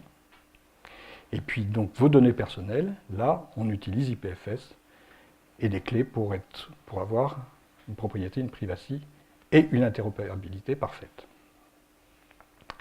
Et le dernier concept important, c'est... donc, vous avez une identité... Pardon, j'aurais dû commencer par le début. Vous avez une identité entre le smart contract, l'application qui réalise ce smart contract de façon automatique, et puis la Decentralized Autonomous Organization, DAO, qui est l'ensemble des membres, c'est le réseau social, qui utilise cette DApp. Hein, donc, vous voyez l'identité entre ces trois termes. Et donc maintenant, la deuxième condition, c'est que la DAO puisse décider de changer son smart contract, qui est sa constitution, et donc il faut que l'initiative, bien sûr, reste celle des hommes. Les hommes organisés ensemble autour d'une application. J'ai déjà dit, le grand progrès, c'est que tout se passe comme si on était sur le même ordinateur. Alors, qu'est-ce que va être notre WDApp pour les 17 objectifs des Nations Unies, que vous avez ici, avec la matrice qui dit qu'on réussit ou on ne réussit pas. Et donc, vous allez avoir plein d'applications liées à votre bien-être. Par exemple, vous allez avoir Yuka. Vous connaissez tous Yuka. Yuka qui aide quand même à manger correctement. Mais, bien sûr, ça va être tout plein. Donc, tout plein d'applications, c'est comme avant, mais encore une fois, elles vont en plus devenir opérables, c'est-à-dire, vous allez peut-être pouvoir lier ensemble Yuka avec des commandes automatiques de produits chez vos différents commerçants, selon. Voilà. Donc, plein d'applications liées aux 17 objectifs. Selon les problèmes que vous avez, certaines applications ne servent pas, c'est d'autres qui servent. Mais il y a des applications pour les problèmes de chacun sur chacun des objectifs. Et puis par-dessus marché, bien sûr, ces applications vont être customisées dans chaque pays, ne serait-ce que pour la langue, mais ça peut être aussi parce que les problèmes ne se posent pas de la même manière dans les différents pays, en Afrique ou ailleurs. En Afrique, il y a plein de... Oui. Alors, quel est le smart contract? Je suis en retard, là? Par rapport à quoi? Est-ce que vous en avez assez? Oui, si, il y a l'alarme qui va sonner.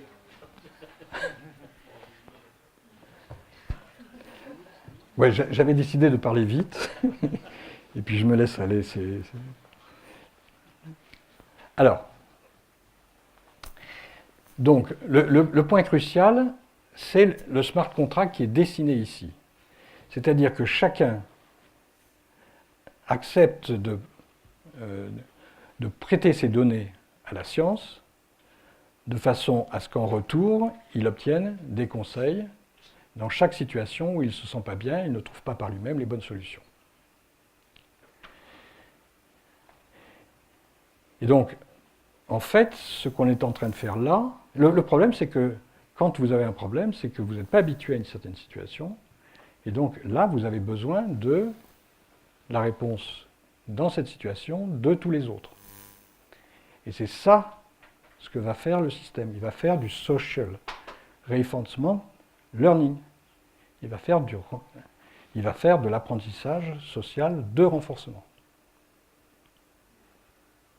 Et donc, ça veut dire que vous allez avoir pour chacun les meilleurs conseils possibles, et donc des trajectoires qui vont être les meilleures possibles, et vous avez un cercle vertueux. C'est-à-dire que les meilleures trajectoires vont alimenter des conseils toujours plus pertinents. Et par-dessus le marché, ça va plutôt être des conseils à ceux qui ont des problèmes. Et donc dans ce cas-là, on est en plein dans la théorie de la justice de Rawls. C'est-à-dire que pour Rawls, la société doit fonctionner pour maximiser ceux qui ont le moins de revenus. Et on accepte éventuellement ayant fait cela, on accepte les inégalités de chance. On accepte les inégalités de revenus au nom d'une égalité de chance. Et il demande aussi que l'on fasse fonctionner la société pour maximiser les chances de ceux qui en ont le moins. Et là, c'est exactement ce que l'on fait. Ce système va d'abord servir à ceux qui ont des problèmes, mais ça peut être évidemment chacun d'entre nous, parce qu'à un moment donné, il y a un sale coup qui vous arrive. Comme la sécurité sociale. C'est exactement l'idée de la sécurité sociale, généralisée, et la manière de s'y prendre, c'est exactement la méthode des médecins quand ils font des cohortes pour savoir comment faire au mieux dans des cas particuliers. C'est exactement la même idée généralisée.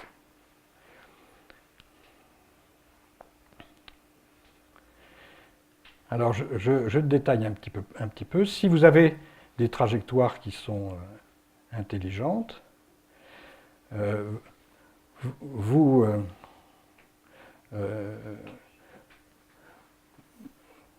pouvez fabriquer des modèles, des modèles personnalisés, des prototypes dans votre cohorte. À partir de ces modèles personnalisés, vous pouvez donc, en fonction du niveau de chacun, c'est exactement comme avec les points Hello aux échecs, vous avez des gens qui sont plus ou moins forts. Et bien sûr, l'idée fondamentale, c'est toujours de proposer à quelqu'un des stratégies qui sont un petit peu au-dessus de sa force, de façon à ce qu'il progresse. Et donc, vous maximisez la vitesse avec laquelle les gens progressent par rapport aux difficultés qu'ils ont. Ensuite, comme les connaissances évoluent, on découvre de nouvelles pratiques et on fabrique aussi de nouveaux MOOC. Et peut-être que là arrivent les points les plus intéressants qui se réfèrent à la citation de Benjamin Franklin. Dis-moi et j'oublie, enseigne-moi et je me souviens, implique-moi et j'apprends. J'espère qu'en ce moment, j'essaie de vous impliquer. Et donc, arrive là ici l'implication, c'est-à-dire que jouer l'école inverse, où vous apprenez chez vous, et puis quand on est ensemble, c'est pour résoudre des problèmes vraiment difficiles, ce qui augmente votre force. C'est de jouer l'évaluation peer-to-peer. C'est peut-être dommage que des enseignants perdent trop de temps à évaluer des étudiants. Ils voudraient, sauf au moment des examens bien sûr, mais ce serait peut-être mieux de faire du peer-to-peer, parce qu'on apprend autant en corrigeant l'autre, ou encore mieux, avec un système généralisé de tuteurs. Il y a maintenant 15 ans que les deux premières années de médecine fonctionnent avec un tuteur pour chaque étudiant. Et on peut généraliser ça, c'est-à-dire qu'on peut ensuite le faire glisser. Et il pourrait y avoir donc des tuteurs qui expliquent à d'autres qui sont 2 années moins avancés dans leur domaine. Et là, vous avez, et souvent, on apprend plus en expliquant qu'en apprenant tout court. Donc, on peut avoir comme ça des cascades de tuteurs qui se finissent au niveau d'experts et de scientifiques. Et il peut y avoir, grâce au blockchain, on peut faire une comptabilité du temps que vous passez à être tutoré et à tutorer vous-même. Donc on peut faire quelque chose qui est juste aussi. Voilà, donc tout ça, c'est un travail fait par notre laboratoire sur l'éducation, mais qui colle exactement avec la question du social reinforcement learning. Alors donc, ce que produit ce système, c'est un équilibre dynamique tout à fait remarquable. On ne peut pas faire mieux. C'est-à-dire que, comme je l'ai déjà expliqué, il est rawlsien. Il est coopératif au sens où chacun partage les bénéfices aussi bien que les autres au cours de sa vie. Il est Nash au sens où personne ne peut dévier de ce système. Si vous remplissez mal votre histoire, vous n'aurez pas des conseils qui seront personnalisés au vu de votre histoire. Donc il faut bien remplir son histoire, l'histoire de ses problèmes. Donc on ne peut pas échapper, c'est idiot d'échapper, donc c'est du non coopératif, non coopératif Nash, et c'est Pareto au sens où on ne peut pas faire mieux que ce qui est proposé là. Et comme c'est rawlsien, ceux qui ne sont pas sur les trajectoires optimales, viables, ceux qui sont un peu en dehors, grâce à ce système, ils ont tendance à aller de façon adaptative, vers l'évolution du point d'équilibre. Donc, c'est une manière d'emmener tout le monde vers un mieux. Ça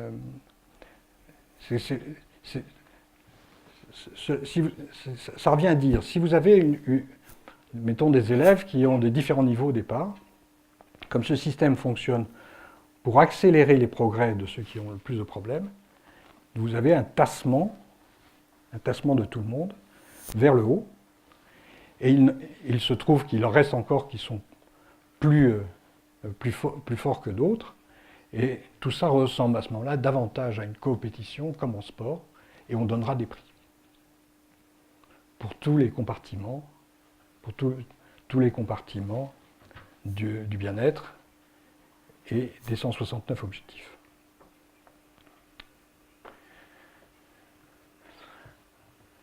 Alors le jeu peut se jouer aussi avec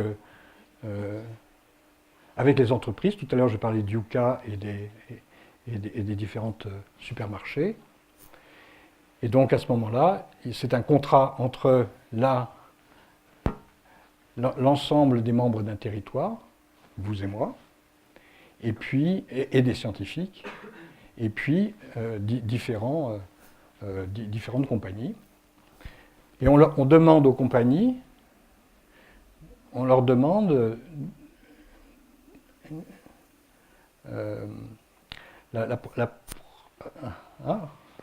ça c'est un peu contradictoire avec ce que je voulais dire. Oui, en fait, je commence comme ça. Donc, il y a l'interaction entre vous et, par exemple, les supermarchés. Eh bien, ça consiste à faire une DApp, mais au sens où les données vont chez vous. Ils conservent tout leur système informatique et leur système informatique et leur serveur, mais ils mettent les données dans vos appareils, ou dans IPFS. Et donc, ce qui se passe entre vous et eux est de même nature que ce qui se passait tout à l'heure à propos de vos interactions avec la DAO et les 17 objectifs. Voilà. Donc ça, c'est la même chose. Et quand je reviens là, il y a ici un contrat entre la DAO, votre supermarché, et la DAO de la ville. Et ce contrat dit qu'il y a une TVA sociale qui prend en compte, qui en échange du fait qu'ils vont pouvoir utiliser les trajectoires personnelles intelligentes de chacun pour mieux anticiper que par le passé ce qui peut leur arriver. Et pourquoi ils anticipent mieux? C'est parce que l'information dont ils vont disposer, ce n'est pas simplement l'information par rapport à leurs clients dans leur serveur, mais c'est l'information globale de tous les clients, de tous les supermarchés de la ville. Et donc là, il y a une information beaucoup plus riche. Et donc, en échange de cette information beaucoup plus riche, on demande une TVA sociale. Cette TVA sociale, si on l'estime autant que chacun d'entre nous passe sur le web chaque jour, c'est de l'ordre de 2 heures par jour, et ça peut, si on compte ce temps-là, ça peut représenter jusqu'à 1/6 d'un salaire, c'est-à-dire une TVA sociale de l'ordre de 16%. Et une TVA sociale de cet ordre-là, c'est en gros un revenu universel. Il n'y a aucune raison qu'on ne soit pas payé pour le temps que l'on passe sur Internet et qui va servir à tout le monde. Et on redistribue correctement la valeur ajoutée de cette façon-là. Je pourrais être plus précis que ça, mais alors j'ai presque fini. J'ai presque fini. Derrière tout ça, il y a quelque chose, il y a une petite merveille. Allez voir sur notre site comment fonctionne le jugement majoritaire. Donc, nous avons vécu, notre génération, avec un théorème horrible, qui était le théorème d'Arrow, peut-être le plus grand économiste du siècle précédent, et qui disait « Il n'y a pas d'agrégation des choix collectifs possibles ». Vous vous rendez compte? Incroyable. Et donc, en vivant avec ça, ça voulait dire qu'on n'avait pas le choix, il fallait vivre dans une société centralisée, où on faisait confiance, quitte à les élire, mais pendant un certain temps, à des dirigeants. Eh bien, Balinsky et Laraki, ils ont vraiment inventé une autre façon de voter. Au lieu de directement aller vers, de dire les préférences entre différentes solutions, vous commencez par noter, comme vous êtes noté sur vos copies. On commence par noter, on agrège les notes, et ensuite, on a automatiquement un ordre de préférence sociale. Si on le fait comme ça, en 2 temps, il y a un grand nombre de solutions possibles, mais quand on regarde bien, il n'y en a qu'une qui va bien et qui a une dizaine de propriétés fantastiques et qui s'appelle Majority Judgment. Réellement, ces 10 propriétés fantastiques, si vous regardez, c'est à pleurer de bonheur. Vous avez entre autres celle qui est préférée, qui s'appelle FMAJ, Majority Judgment. Elle est optimale par rapport à l'économie du bien-être. Mais elle est aussi une... bon, je pourrais en parler une demi-heure. Ok, alors la conclusion, eh bien, c'est si je regarde les 3 paradigmes de la cognition sociale, on ne va pas s'y attarder, ça a exactement la même configuration. En fait, c'est simplement que le renforcement est devenu un social reinforcement. Et donc, ce qu'on peut espérer, c'est que le système, l'écosystème informationnel, en 2 mots, donc cet exemple-là montre que l'on peut d'une part jouer la cognition sociale, la jouer avec l'aide de systèmes artificiels d'intelligence sociale et collective. Donc ça, c'est sur le rayon social science, et qu'on peut aller vers une société décentralisée de la connaissance. Car ici, ce qui est joué, c'est la coordination des humains par la connaissance. Par une connaissance qui vient d'eux, avec un cercle, un accélérateur de connaissances incroyable, où des trajectoires de plus en plus intelligentes inspirent des trajectoires de plus en plus intelligentes, comme en sport, comme la compétition en sport. Voilà, j'ai fini. Je suis désolé.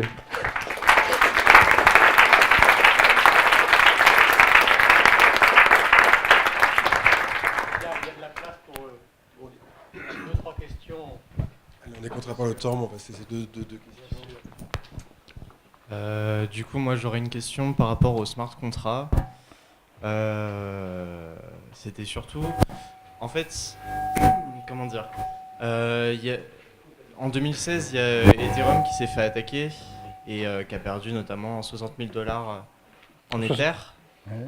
enfin 60 millions de 60 dollars en millions, Ether, oui. pardon. J'allais rectifier. Du coup, est-ce qu'il n'y aurait pas une limite par rapport à la sécurité des contrats du fait que, en fait, qui serait considéré comme fautif dans le cas où quelqu'un, par exemple, piraterait le système, falsifierait le contrat, et enfin le préjudice, enfin qui serait mis en cause par rapport à un préjudice Notre réponse est très simple. Nous sommes des scientifiques.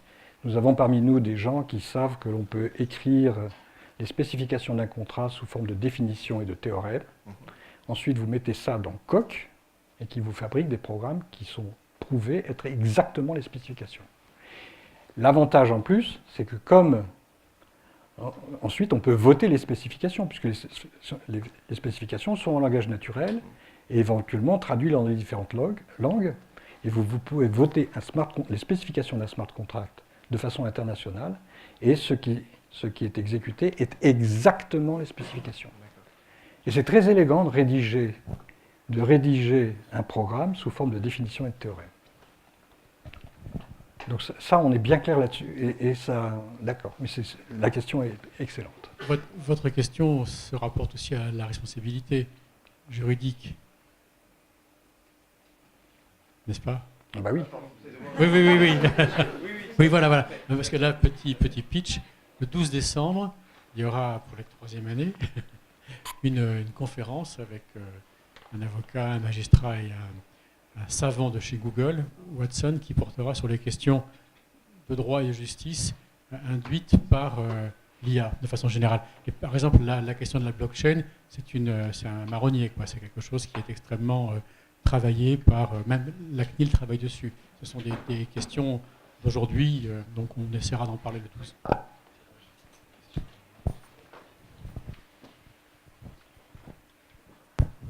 Merci pour votre conférence. J'avais 3 remarques par rapport à ce projet-là. La première, c'est la question du coût énergétique. C'est un des objectifs que vous avez. J'ai lu il n'y a pas longtemps que les crypto-monnaies avaient un coût énergétique extrême. La blockchain consomme énormément, comme c'est décentralisé, il y a beaucoup de serveurs qui doivent être impliqués dans les calculs. Donc en termes de coût énergétique, c'est absolument pas rentable, absolument pas optimisé à l'heure actuelle.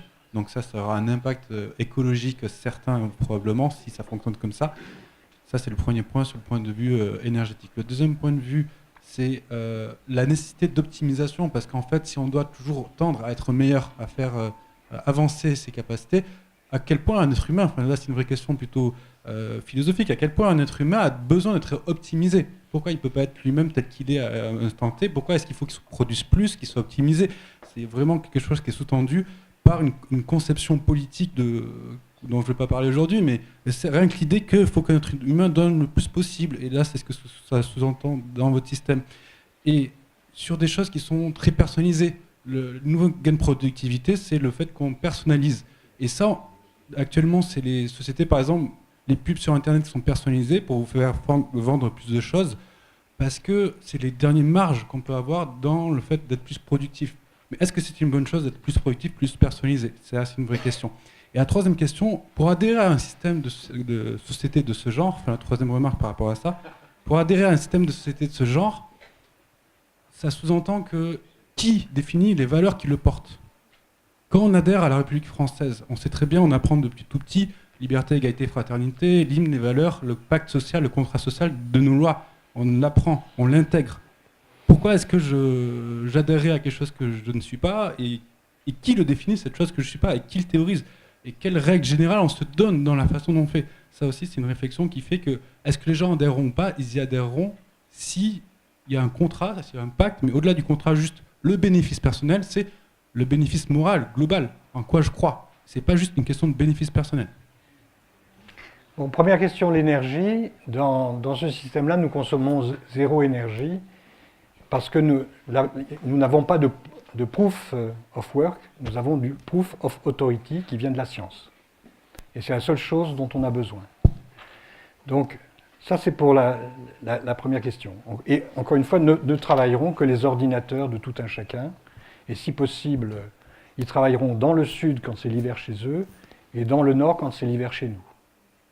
Voilà, donc ça c'est la première question. La deuxième question, c'est l'optimisation personnelle. Là, ce n'est pas tout à fait l'optimisation personnelle qui est en jeu. En fait, quand vous allez bien, vous n'utilisez pas ce système. Vous l'utilisez quand vous allez mal, comme par rapport à votre médecin.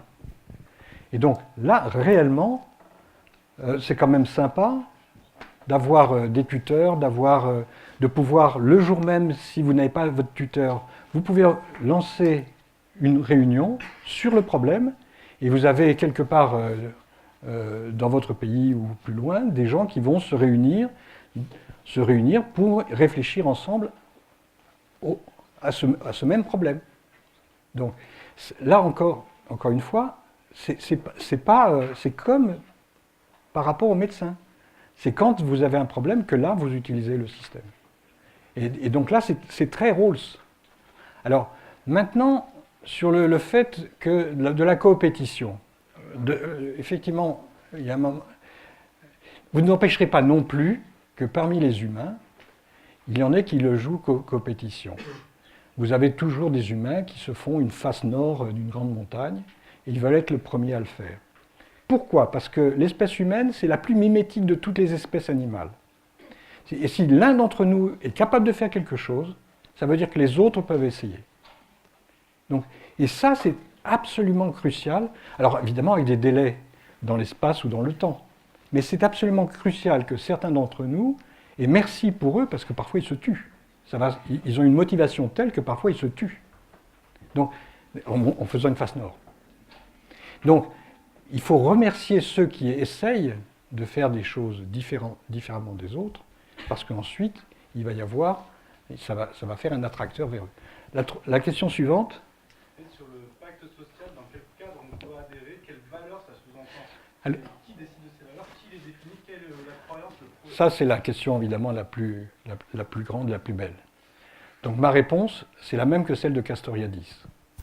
C'est-à-dire Castoriadis, qu'est-ce qu'il dit? Il dit que toute organisation autonome, elle doit avoir le droit de changer à tout moment sa constitution. Donc quels sont ses objectifs, quels sont ses dirigeants, etc. Donc ça c'est le point le plus crucial. Dans une société décentralisée, ce n'est pas un problème. Ça peut se faire à tout moment quand il y a un problème. Et nous avons prévu de le coder en dur, que l'Assemblée générale, donc l'ensemble des membres de la DAO, scientifiques et autres et citoyens, peuvent décider à tout moment de changer la Constitution. Je crois que c'est là. Et ça, ce n'est pas prévu dans Ethereum de fait. Dans Ethereum, il y a davantage cette idée que le smart contract, c'est un programme qui ne bouge pas. Chez nous, comme nous partons de spécifications, et qu'ensuite le programme est écrit automatiquement, ce n'est pas un problème de changer les spécifications. Vous avez l'INRIA qui est à côté, donc Coq, le logiciel Coq, permet, encore une fois, de spécifier un programme par les définitions et les théorèmes.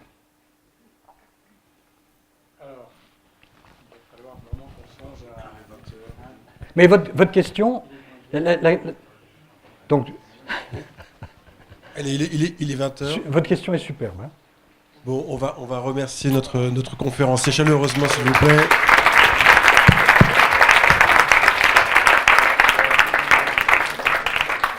Et je peux vous poser cette question. La dernière partie, elle est compréhensible. Est-ce qu'on comprend bien que l'on est en train de créer un système artificiel doté d'une intelligence collective au moins? Oui, on comprend bien ça? Comment? C'est? Les libertariens ne sont pas dans cette position. Non, il y a l'idée de Rawls, il y a l'idée coopérative, il y a... Non, de fait, oui. Enfin, les libertariens au sens de les côtes ouest. Les côtes ouest. Les côtes ouest. Oui, tout le monde t'entend. Hein? Tout le monde t'entend. Ah, mais c'est pas grave. Je peux parler publiquement. Oui, effectivement. On n'était pas trop d'accord dans les années 70 avec les babacools. Oui, tout à fait.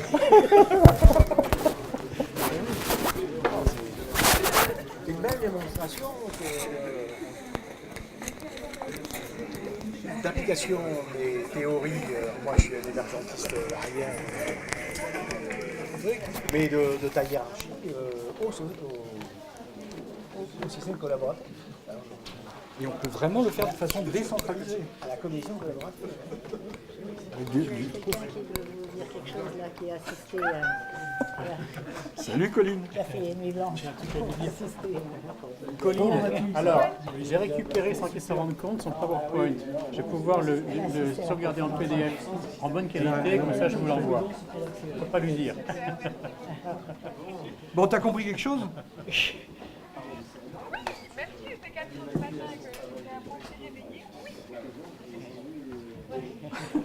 Bon, tout va bien. J'aurais été malheureux que ce ne soit pas le cas. Excusez-moi de vous déranger, j'avais une dernière question que je n'ai pas eu le temps de poser. J'avais une question, en fait, c'est pas un peu compliqué, enfin, encore sur les smart contracts du coup. Il y a aussi la question du langage, en fait, le problème c'est que dans un contrat,